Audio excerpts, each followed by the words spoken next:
नमस्कार दोस्तों, मैं प्रभात तिवारी और सार्थक क्लासेस में आप सभी लोगों का एक बार फिर से बहुत-बहुत स्वागत है। दोस्तों, आज के वीडियो में एक बार फिर से हम बात करने वाले हैं उत्तर प्रदेश लोक सेवा आयोग के अंतर्गत होने वाली परीक्षा असिस्टेंट रजिस्ट्रार रिक्रूटमेंट से संबंधित जो रिटन एग्जाम होना है या जो इसका पूरा परीक्षा योजना है, जिसके आधार पर आपका सिलेक्शन होना है। इसमें कौन-कौन से पेपर होंगे और इंटरव्यू होगा, कितने-कितने नंबर के पेपर होंगे, इंटरव्यू कितने मार्क्स होगा, फाइनल मेरिट कैसे बनेंगे और उसका पाठ्यक्रम क्या है, इस पर हम डिटेल में चर्चा करने वाले हैं। तो बने रहिए हमारे साथ में और चलिए स्टार्ट करते हैं आज का वीडियो। तो सबसे पहले हम लोग कार्य योजना पे जो परीक्षा योजना है उस पर एक नज़र डाल लेते हैं। तो देखिए, जो असिस्टेंट रजिस्ट्रार की परीक्षा होनी है, इसमें आपके 3 पेपर होने हैं और प्लस इंटरव्यू होना है।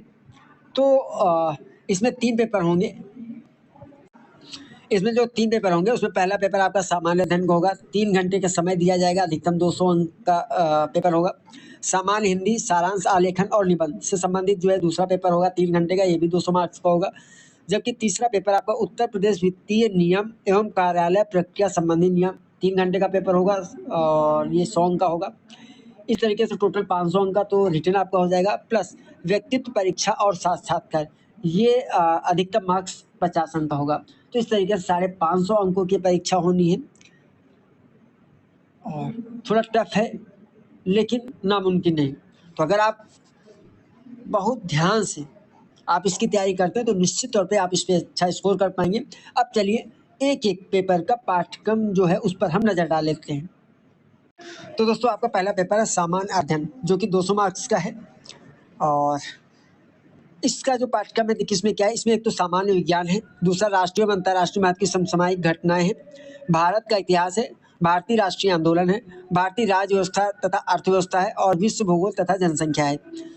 अब यहाँ पर देखिए सामान्य विज्ञान के प्रश्न, दैनिक अनुभव तथा प्रेक्षण। देखिए मैं आपको बता दूं शॉर्ट में, जितना भी आप यहाँ पर देख रहे हैं सामान्य विज्ञान से लेकर विश्व भूगोल तथा जनसंख्या 10th लेवल तक का जो आपका जीके जीएस होता है उससे संबंधित यहाँ पे प्रश्न आते हैं। साइंस भी आपकी 10th लेवल स्तर की जाएगी और राष्ट्रीय और अंतर्राष्ट्रीय महत्व की समसामयिक घटनाओं के लिए आपको लगातार करंट अफेयर्स अपडेट रहना पड़ेगा और करंट अफेयर्स के वीडियोस मैं रेगुलर सार्थक क्लासेस पे अपलोड करता रहता हूँ, तो आप देखते रहिए, तो उससे आपको बहुत ज़्यादा मदद मिलेगी क्योंकि मैं जो क्वेश्चन लाता हूँ मेरा प्रयास रहता है कि जो भी मैं फैक्ट्स लाऊँ वो आपके एग्जाम ओरिएंटेड होने चाहिए।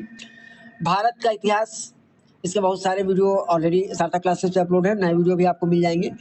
सामान्य स्तर से भारत के इतिहास में आपको देखना है। भारतीय राष्ट्रीय आंदोलन 1857 से लेकर के 1950 तक का जितना भी है सारा आपको देखना पड़ेगा और भारतीय राज्य व्यवस्था तथा अर्थव्यवस्था और विश्व भूगोल के साथ साथ जनसंख्या, इससे संबंधित देखिए सामान्य स्तर के जो यहाँ पे डिटेल में दिया गया है कि सामान्य विज्ञान के प्रश्न दैनिक अनुभव तथा प्रेक्षण संबंधित विषयों सहित विज्ञान के सामान्य प्रबोध एवं जानकारी पर होंगे, जिसकी किसी भी सुशिक्षित व्यक्ति से अपेक्षा की जा सकती है जिसने किसी वैज्ञानिक विषय का विशेष अध्ययन नहीं किया हो। मीन्स 10th लेवल तक की अगर आप साइंस पढ़ लेते हैं सही तरीके से, वहाँ से आपको क्वेश्चन मिल जाएंगे। भारत के इतिहास के अंतर्गत आपको आर्थिक, सामाजिक, सांस्कृतिक, राजनीतिक पक्षों की व्यापक जानकारी पर ध्यान देना होगा। मीन्स इतिहास आपको डिटेल में पढ़नी होगी। भारतीय राष्ट्रीय आंदोलन पर अभ्यर्थियों से भारतीय स्वतंत्रता आंदोलन की प्रकृति तथा विशेषता, राष्ट्रवाद का अभ्युदय तथा स्वतंत्रता प्राप्त के बारे में सामान्य ज्ञान अपेक्षित है। मीन्स जितने भी वायसराय हुए हैं, जो स्वतंत्रता संग्राम से संबंधित जो हमारे यहाँ नेता हुए हैं, जो क्रांतिकारी हुए हैं, उन सब के विषय में आपको जानकारी, और जो बहुत सारे आंदोलन हुए, ठीक है, उन सब के विषय में आपको जानकारी होनी चाहिए, पढ़ना पड़ेगा यहाँ पर। भारतीय राज्य व्यवस्था में अर्थव्यवस्था के अंतर्गत भारतीय राज्य व्यवस्था, भारतीय संविधान, पंचायती राज तथा सामुदायिक विकास, भारतीय अर्थव्यवस्था तथा नियोजन के व्यापक लक्षणों की जानकारी पर प्रश्न होंगे। विश्व भूगोल तथा जनसंख्या में केवल विषयों की सामान्य जानकारी की परख होगी, जिसमें भारत के भूगोल में भौतिक, पारिस्थितिक, आर्थिक, सामाजिक जानकीय पक्षों पर विशेष बल दिया जाएगा। अभ्यर्थियों से उपरोक्त विषयों की सामान्य जानकारी विशेषता उत्तर प्रदेश के परिप्रेक्ष्य में अपेक्षित है। देखिए यहाँ पे विश्व भूगोल दिया गया है, लेकिन जिस तरीके से यहाँ पे डिटेल किया जा रहा है उससे ये स्पष्ट है कि जो भारत का भूगोल है उसकी आपको विशेष तरीके से जानकारी रखनी है और कुछ हिस्से, कुछ प्रश्न जो है आपके उत्तर प्रदेश भूगोल से भी आ सकते हैं। तो विश्व भूगोल के अंतर्गत यानी भारत के भूगोल पे यहाँ पर जोर रहेगा। तो भारत के भूगोल को ज़्यादा अच्छे तरीके से देखिएगा। हालांकि विश्व भूगोल यहाँ पे लिखा हुआ है तो आप कंफ्यूज मत होइएगा, विश्व भूगोल के भी क्वेश्चन यहाँ पे आ सकते हैं। तो उससे भी आपको सामान्य तौर तरीके पे कि जो पहाड़ हैं, नदियाँ हैं, घास के मैदान हैं और ज्वालामुखी है, महासागर हैं, इनके विषय में एक थोड़ी सी जानकारी आपको कलेक्ट करके रखनी पड़ेगी। तो ये जानकारी देखिए, ये पेपर आपका फर्स्ट हो गया सामान्य ज्ञान से संबंधित। ठीक है। इसमें एक चीज़ है कि जो मैथ और रीजनिंग है वो नहीं दिया गया है, तो एक अच्छी बात है। मैथ रीजनिंग में आपको ज़्यादा माइंड नहीं लगाना, मेरे हिसाब से पाठ्यक्रम में नहीं तो क्वेश्चन नहीं आने चाहिए, लेकिन साइंस से संबंधित क्वेश्चन यहाँ पर है, तो साइंस आपको पढ़नी पड़ेगी। उसमें तीनों साइंस फिजिक्स, केमिस्ट्री और बायो हाई स्कूल लेवल तक अगर आप पढ़ लेंगे क्लास 6 से लेकर के 10 तक का, तो आपकी अच्छी तैयारी हो जाएगी। एंड अब चलते हैं पेपर 2। पेपर 2 देखिए सामान्य हिंदी से संबंधित है, ये भी 3 घंटे का होगा, अधिकतम 200 अंक का होगा। यहाँ पर आपको निबंध लिखने होंगे 400 शब्दों में, ये 40 अंक का होगा। गद्यांश लगभग 300 शब्दों का होगा, और ये देखिए 2 है यहाँ, 1 और 2 मिला के, नहीं सॉरी, जो गद्यांश है वो 5 गद्यांश के अंक को इन्होंने डिवाइड कर दिया है, यानी पहला तो निबंध होगा लगभग 400 शब्दों का, और दूसरा गद्यांश होगा लगभग 300 शब्दों में। उसमें उचित शीर्षक पूछा जाएगा आपसे, वो 5 अंक का होगा। मूल गद्यांश का सारांश पूछा जाएगा, 20 अंक का होगा। 3 रेखांकित अंशों की व्याख्या करने को कहा जाएगा, वो 15 अंक होगा, यानी कुल मिला के 40 अंक का ये हो जाएगा यहाँ पर। प्लस हिंदी आलेखन, हिंदी आलेखन 30 अंक का होगा। इसके अंतर्गत शासकीय, अर्धशासकीय पत्र, कार्यालय आदेश, कार्यालय ज्ञापन, परिपत्र, विज्ञप्ति, निविदा, सूचना, टिप्पणी। देखिए 7 साल का एक्सपीरियंस माना गया है, तो आई होप कि आप ये सारे काम करते ही होंगे ऑफिस में। नहीं करते होंगे तो इन सबको भी देखना होगा।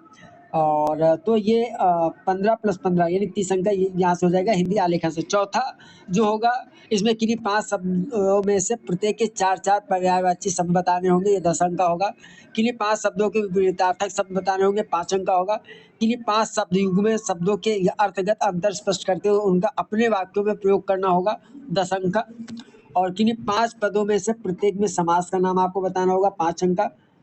किन्हीं 5 शब्दों की वर्तनी शुद्ध कीजिए, ये 10 अंक का होगा। किन्हीं 5 वाक्यों को शुद्ध करके लिखिए, 10 अंक का होगा। किन्हीं 5 वाक्यांशों में से प्रत्येक के लिए एक-एक शब्द, 10 अंक का होगा। किन्हीं 5 मुहावरों और लोकोक्तियों के अर्थ स्पष्ट करते हुए उनका अपने वाक्यों में प्रयोग, 15 अंक का होगा। किन्हीं 5 शब्दों में से प्रत्यय और उपसर्ग छाँटकर लिखने होंगे, 5 अंक का। और किन्हीं 5 शब्दों में एकाधिक अर्थ लिखिए, ये 10 अंक का होगा। तो इस तरीके से ये टोटल आपका 200 अंक का हो जाएगा। अब जो तीसरा प्रश्न पत्र उससे संबंधित यहाँ पे दिया गया है। देखिए उत्तर प्रदेश वित्तीय हस्त पुस्तिका, उत्तर प्रदेश वित्तीय निगम और कार्यालय प्रक्रिया संबंधित मैनुअल का पाठ्यक्रम जो 100 अंक का होना है, तो उसमें आपको क्या क्या पढ़ना है, पाठ्यक्रम पूरा दिया गया है। उत्तर प्रदेश वित्तीय हस्त पुस्तिका पाठ 2 खंड 2 में से 4, जहाँ तक उसका संबंध मूल नियम व सहायक नियमों से तथा वेतन निर्धारण, अवकाश नियम, सेवा संबंधी प्रकरण। वित्तीय हस्त पुस्तिका भाग 5 खंड 1 लेखा नियमों की जानकारी है, चैप्टर 4 और चैप्टर 5 वेतन व भत्तों संबंधी लेखा नियम, और चैप्टर 6 अधिकारियों और कर्मचारियों के वेतन देयकों का निर्माण। और आगे चलते हैं, देख लेते हैं इसका अगला पार्ट। इसके बाद जो चैप्टर 7 जो कि अधिष्ठान संबंधी नियम है उससे संबंधित, इसको आपको देखना होगा।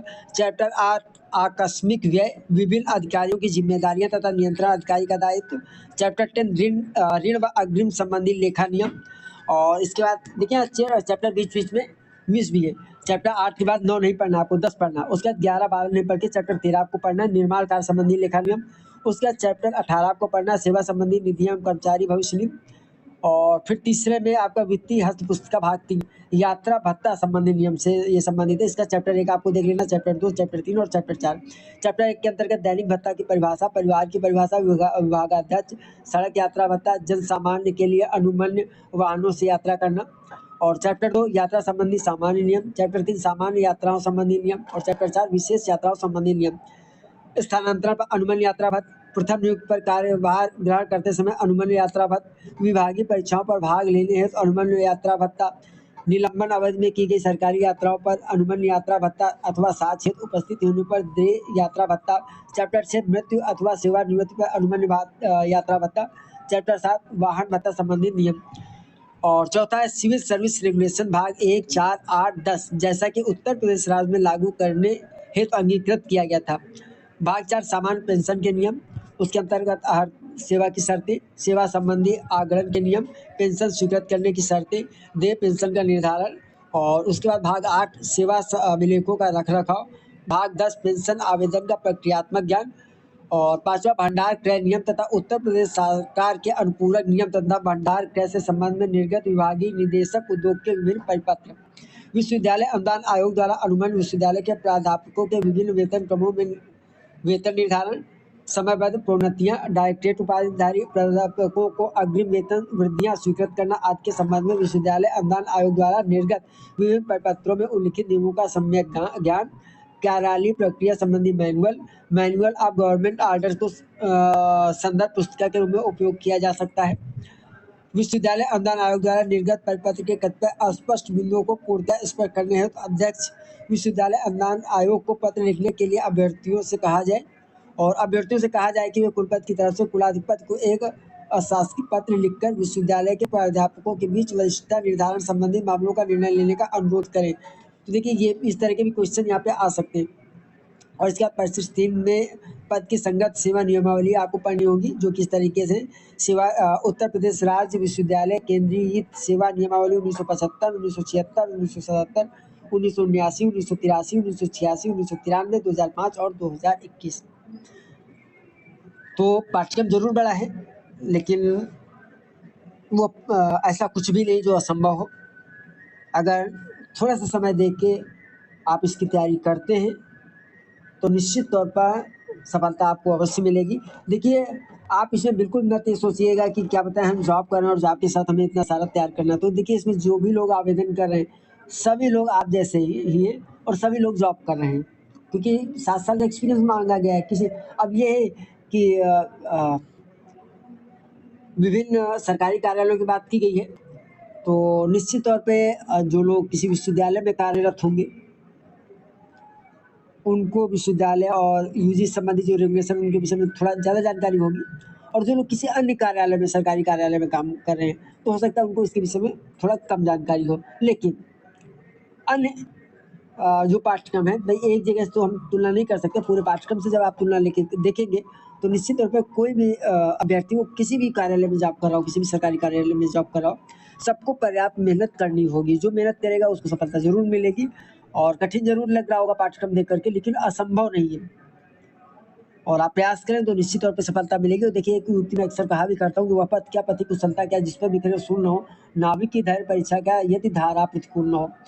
सच मानिए अगर इस पद पर आपका सिलेक्शन होता है तो ये आपके लिए एक बहुत बड़ी उपलब्धि होगी, क्योंकि डायरेक्ट आप यूनिवर्सिटी प्रशासन से जाकर जुड़ जाएंगे, और ये अपने आप में एक गौरवान्वित होने वाला क्षण होगा। तो इस आपकी पूरी परीक्षा के दौरान, आपकी पूरी यात्रा के दौरान हमारा प्रयास रहेगा कि हमारी तरफ से जो भी मदद की जा सकती है वो मैं करने का प्रयास करूंगा। तो आज के वीडियो में दोस्तों इतना ही। हम आपसे फिर मिलते हैं अगले वीडियो में कुछ नई जानकारी के साथ, और असिस्टेंट रजिस्ट्रार से संबंधित जो भी मेरे पास जानकारी, मेरा प्रयास रहेगा कि इस कड़ी में और भी मैं वीडियो लाता रहूं, जिससे कि आपकी तैयारी में मैं कुछ मदद कर सकूं। तो आज के वीडियो में इतना ही। हम आपसे फिर मिलते हैं अगले वीडियो में कुछ नई जानकारी के साथ। तब तक के लिए नमस्कार।